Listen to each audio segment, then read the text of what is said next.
The Steel Curtain. 4 Super Bowls in 6 years, 7 Hall of Famers. The most dominant defense in NFL history. Mean Joe Green gets all the credit. But the Steelers had a secret weapon the rest of the NFL didn't figure out until it was too late. A newspaper editor who knew every player at every black college in America. 13 Hall of Famers, 2 coaches, and 1 scout. That's the real story of the Steel Curtain. What happened after they took off the black and gold? Some became millionaire businessmen. And the 3 guys who built this dynasty stick around. Their stories are insane. Joe Green, defensive tackle, 1969 to 1981, Pittsburgh Steelers, 10 Pro Bowls, 5-time All-Pro, 4 Super Bowl rings, Hall of Fame inductee in 1987, the anchor of Pittsburgh's Steel Curtain defense. Green was the 1969 Defensive Rookie of the Year and 1972 Defensive Player of the Year. His number 75 was retired by the Steelers, and he appeared in one of the most famous commercials in Super Bowl history, the 1979 Coca-Cola ad where he tosses his jersey to a young fan. After football, Green moved into coaching, serving as an assistant with Pittsburgh and later Arizona. He also became a fixture on the sports memorabilia circuit throughout the 1990s, appearing at card shows and conventions with his former Steel Curtain teammates, earning $10,000 or more per appearance signing autographs for fans across the country. Today, at age 78, Green remains connected to the Steelers organization and Pittsburgh community. L.C. Greenwood, defensive end, 1969 to 1981, Pittsburgh Steelers, 6 Pro Bowls, 2-time All-Pro, 4 Super Bowl rings. 3. The 6'6" pass rusher anchored the right side of Pittsburgh's Steel Curtain defense, known for his gold-painted cleats and relentless pursuit of quarterbacks. Greenwood recorded 73.5 career sacks and appeared in 5 AFC championship games during the Steelers' dynasty years. After football, Greenwood worked in Pittsburgh's construction industry and remained active in Steelers alumni events. He battled kidney disease in his later years, requiring dialysis treatment. Despite health challenges, he maintained close ties with his former teammates and regularly attended team reunions. Greenwood passed away in 2013 at age 67, finally receiving his long-overdue Hall of Fame recognition a decade later when the Seniors Committee corrected one of football's greatest oversights. Ernie Holmes, defensive tackle, 1972 to 1978, Pittsburgh Steelers, and a short stint with the Patriots. 2 Pro Bowls, 2 Super Bowl rings, part of Pittsburgh's Steel Curtain defense that helped dominate the league, winning 4 championships in the 1970s. Known for his fierce pass rush and run-stopping ability alongside Joe Green on the defensive line, Holmes played a crucial role in the Steelers' back-to-back Super Bowl victories in 1974 and 1975. After football, Holmes pursued an unconventional path. He worked as a professional wrestler and tried his hand at acting before finding his true calling. He settled on a ranch in Texas and became a small-town minister, dedicating his life to faith and community service. The transformation from feared NFL lineman to man of the cloth represented a complete reinvention. Holmes died in a car accident in Beaumont, Texas in 2008 at age 59, leaving behind a complex legacy of gridiron excellence and spiritual devotion. Dwight White, defensive end, 1971 to 1980, Pittsburgh Steelers, 4 Super Bowl rings, 2-time Pro Bowl selection, key member of the Steel Curtain defense that was the heart of Pittsburgh's dynasty through the 1970s. White played through pneumonia in Super Bowl IX, leaving the hospital to help defeat Minnesota. Known for his relentless pass rush and run-stopping ability on the dominant Steelers defensive line alongside Joe Green, L.C. Greenwood, and Ernie Holmes. After football, White transitioned into finance, working as a stockbroker and building a successful business career away from the spotlight. He remained connected to his Steelers teammates and the Pittsburgh community throughout his post-playing years. White appeared at team reunions and maintained the bonds forged during those championship seasons. White died in 2008 at age 58 from complications following surgery, a blood clot claiming one of the Steel Curtain's foundational players far too early. Jack Lambert, middle linebacker, 1974 to 1984, Pittsburgh Steelers, 9 Pro Bowls, 6-time All-Pro, 4 Super Bowl rings with the Steel Curtain defense. NFL Defensive Player of the Year in 1976, Pro Football Hall of Fame inductee in 1990. The fierce middle linebacker anchored one of the most dominant defenses in NFL history, known for his relentless intensity that terrorized opposing offenses throughout the late 70s and early 80s. After retiring following the 1984 season, Lambert made a deliberate choice to step completely away from the spotlight. He retreated to his farm in Worthington, Pennsylvania, where he has lived quietly with his family for 4 decades. Unlike many of his Steel Curtain teammates, Lambert rarely grants interviews and avoids public appearances, preferring the privacy of rural life. Today, at age 72, he remains one of the most reclusive Hall of Famers in NFL history. Jack Ham, outside linebacker, 1971 to 1982.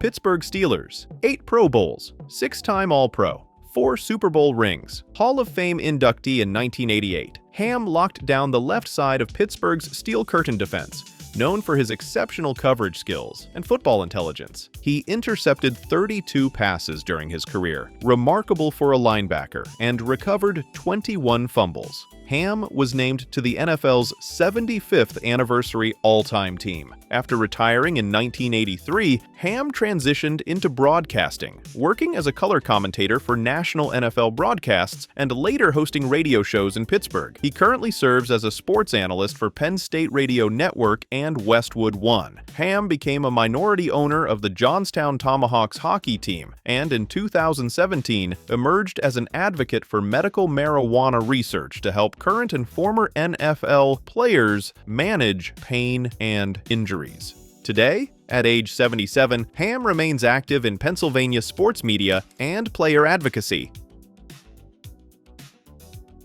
Mel Blount, cornerback, 1970 to 1983. Pittsburgh Steelers, 5 Pro Bowls, 2-time All-Pro, 4 Super Bowl rings. Hall of Fame inductee in 1989. Blount's physical style of coverage was so dominant that the NFL changed the rules in 1978, limiting contact with receivers beyond 5 yards, a rule change known as the Mel Blount Rule. He anchored the Steel Curtain secondary during Pittsburgh's dynasty years, using his 6'3" frame to intimidate receivers across the middle. After football, he dedicated himself to helping troubled youth. In 1990, he founded the Mel Blount Youth Home in Buffalo Township, Pennsylvania, a residential facility serving boys throughout western PA. The organization has provided guidance and support to hundreds of young men over 3 decades, with Blount remaining actively involved in its operations. Today, at age 77, Blount continues his youth advocacy work while maintaining his connection to the Steelers organization.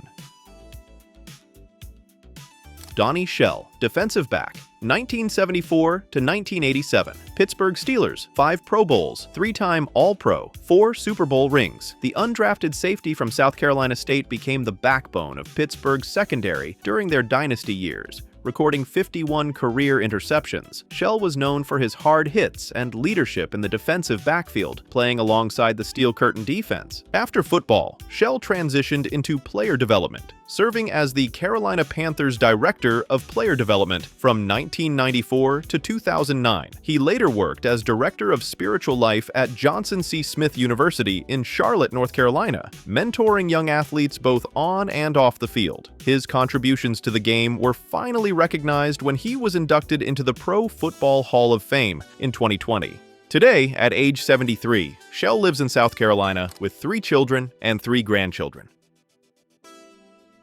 Mike Wagner, defensive back, 1971 to 1980. Pittsburgh Steelers, 2 Pro Bowls, 4 Super Bowl rings. The steady safety anchoring the Steel Curtain secondary during Pittsburgh's dynasty years. Wagner played in 127 games over his decade-long career, known for his reliable coverage and smart positioning in the Steelers' defensive scheme. He was drafted in the 11th round from Western Illinois, becoming a key contributor to 4 championship teams in 6 seasons. After football, Wagner applied his accounting degree to the financial world, later earning an MBA from the University of Pittsburgh. He worked his way up to bank vice president in Pittsburgh while staying connected to the game as a defensive backs coach at Pine Richland High School in Gibsonia, Pennsylvania. Today, at age 75, Wagner represents the blue-collar work ethic that defined those championship Steelers teams, successful in business while giving back to the next generation of players.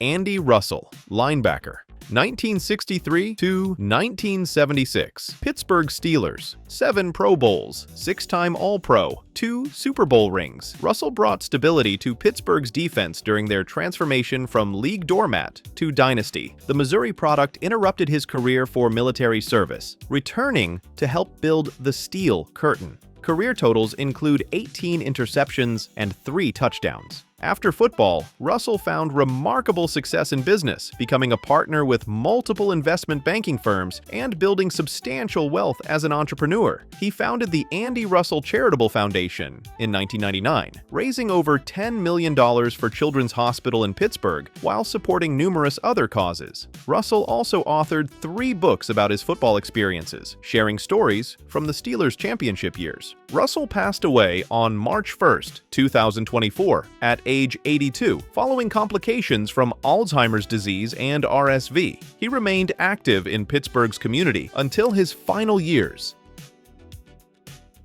Hang on to your hats! Where were you for Jack Fleming's Immaculate Reception call? Let us know in the comments and hit subscribe. J.T. Thomas, cornerback, 1973 to 1982. Pittsburgh Steelers, 4 Pro Bowls, 2-time All-Pro, 4 Super Bowl rings with the Steel Curtain defense. Career totals include 39 interceptions and 3 touchdowns. The Florida State product was drafted in the first round in 1973 and became a cornerstone of Pittsburgh's dominant secondary during their championship runs. After retiring from the NFL, Thomas partnered with former Steeler Larry Brown in the late 1980s to develop Applebee's chain restaurants across western and central Pennsylvania and Morgantown, West Virginia markets. In 2009, he opened a southern restaurant called Red, Hot, and Blue in Homestead, Pennsylvania. Thomas has lived in Monroeville, Pennsylvania since the 1970s and remained active in Steelers anniversary celebrations. Today, at age 73, he continues his business ventures in the Pittsburgh area. Glenn Edwards, safety, 1971 to 1977. Pittsburgh Steelers, 2 Pro Bowls, 2-time All-Pro, 2 Super Bowl rings with the Steel Curtain defense. Edwards intercepted 25 passes during his 7-year career, including a crucial pick in Super Bowl IX against Minnesota. Known for his hard hits and ball-hawking ability in Pittsburgh's dominant secondary of the mid-1970s. After football, Edwards went back to St. Petersburg and swung hammers on construction sites for 30 years. Retired from building houses in 2008, now spends every day at the golf course practicing his swing like he used to practice tackling. At 77, still there, still quiet. One of the more private Steel Curtain legends. Steve Furness, defensive tackle, 1972 to 1981. Pittsburgh Steelers, Detroit Lions, 4 Super Bowl rings with Pittsburgh as part of the Steel Curtain defense. Started 63 games over his 10-year career, bringing depth to the interior line during the Steelers' dynasty years of the 1970s. After football, he transitioned seamlessly into coaching. He spent 8 seasons as defensive line coach at Michigan State from 1982 to 1990, helping the Spartans capture 2 Big Ten Conference titles and a 1988 Rose Bowl victory. During his tenure there, he earned a master's degree in athletic administration. Furness later coached with the Indianapolis Colts in 1991 and returned to Pittsburgh as Steelers defensive line coach from 1992 to 1993. The University of Rhode Island inducted him into their Athletic Hall of Fame in 1987. Furness died unexpectedly of a heart attack on February 9, 2000 at 49.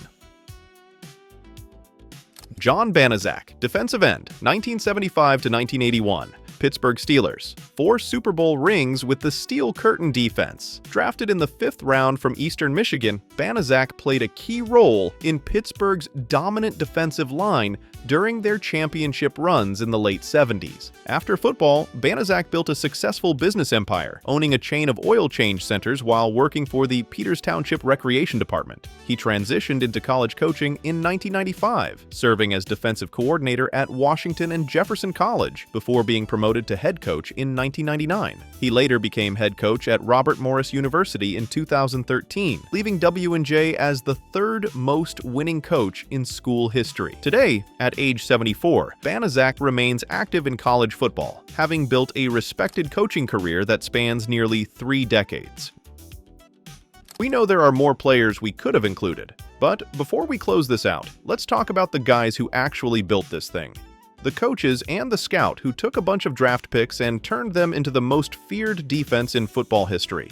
Chuck Noll, Emperor Chaz, the demanding coach who wasn't looking to be your friend. Played linebacker for the Cleveland Browns from 1953 to 1959. 2 championship rings as a player. That was just the warm-up. When Pittsburgh hired him in 1969, the Steelers were a joke. 1 playoff appearance in 36 years. Noll went 1-13 his first season. First day on the job, he said this: "Losing has nothing to do with geography." Noll didn't hug players, didn't high-five, didn't give rah-rah speeches. What he lacked in warm and fuzzy, he made up for with football IQ and discipline. He'd tell you exactly what you needed to hear, even when it hurt. The thing about Noll, he constantly reminded his players that football was temporary. Find your life's work. Know when to hang up the cleats. Not because he wanted them gone, but because he actually cared about who they'd become after football ended. 23 seasons, 4 Super Bowls, 11 future Hall of Famers drafted. The 1974 draft, 4 Hall of Famers with the first 5 picks. Lynn Swann, John Stallworth, Jack Lambert, Mike Webster. No team's ever done that. Not before, not since. Coach Noll was inducted into the Pro Football Hall of Fame in 1993, his first year of eligibility. He passed away June 13, 2014, at age 82.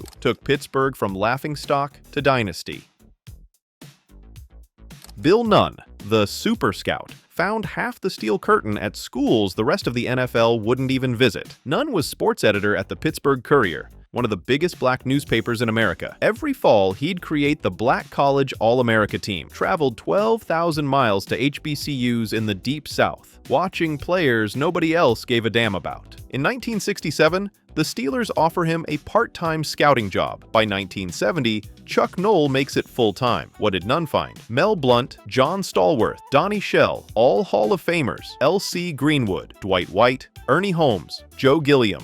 7 steel curtain starters from schools other scouts ignored. And get this, Alabama A&M, 1974. Other scouts are timing John Stallworth in the 40-yard dash. It's raining, track's wet. Stallworth runs a terrible time. The group's leaving Alabama the next morning. Nunn tells them he's feeling sick, says he'll catch up with them on the road. What did he actually do? Went back and timed Stallworth on a dry track, way faster. Then, because he knew all the HBCU coaches, Nunn got his hands on the only game film of Stallworth that existed, the only copy. Promised to return it so other teams could watch. Never did. Steelers drafted Stallworth in the 4th round. He became a Hall of Famer. Oh, and he also found Jack Lambert at Kent State, another Hall of Famer. 13 of the players Bill Nunn scouted made the Pro Football Hall of Fame. 13. Bill Nunn dies May 6, 2014, at age 89 after suffering a stroke. 7 years later, in 2021, he gets inducted into the Pro Football Hall of Fame as a contributor. First black contributor ever enshrined. You can't write the history of the Pittsburgh Steelers without Bill Nunn. Simple as that. Bud Carson, the architect of the Steel Curtain, the defensive genius who turned Chuck Noll's draft picks into absolute nightmares. Carson played defensive back at North Carolina in the early 50s, then the Marines, then years coaching college football, eventually becoming head coach at Georgia Tech from 1967 to 1971. 1972, Chuck Noll hires him as defensive backs coach. They had one meeting, 8 hours, talked football until sunrise. Noll knew he found his guy. 1 year later, Carson's promoted to defensive coordinator. What he did next changed football. Carson created the Cover 2 defense, complicated zone coverage that mixed Pittsburgh's monster front four with smart secondary play. Every modern defense still uses this. 1974 and 1975, the Steel Curtain gives up fewer points than any other AFC team. 1976, they allow fewer than 10 points per game. 9-game winning streak, where they give up just 28 points total. Carson's philosophy? Attack. Always attack. Never let the offense think they had the advantage. AFC Championship game. Carson pulls Mel Blount, future Hall of Famer, mid-game because he didn't think he was playing hard enough. Blount was furious. Next season, Mel Blount wins NFL Defensive Player of the Year with 11 interceptions. Point made. After 1977, Carson leaves Pittsburgh, becomes defensive coordinator for the LA Rams. Super Bowl 14, faces his old team. The Steelers win. Later coached the Browns, Jets, Chiefs, Colts. December 7th, 2005, Bud Carson dies at age 75 after battling emphysema. 2017, Professional Football Writers of America posthumously give him the Dr. Z Award for changing how defense is played. Took raw talent and made it terrifying. A Steel Curtain defense that people still talk about 40 years later. 14 players, 2 legendary coaches, and 1 trailblazing scout. 4 Super Bowls, 17 completely different endings. Lambert's Lunatics and Jarella's Gorillas filled Three Rivers Stadium, singing "We're from the town with that great football team. We cheer the Pittsburgh Steelers." Hit subscribe if you remember those days. Next week, we're covering the 1985 Bears and that legendary defense. What happened to Refrigerator Perry will blow your mind. Here we go, Steelers. Here we go.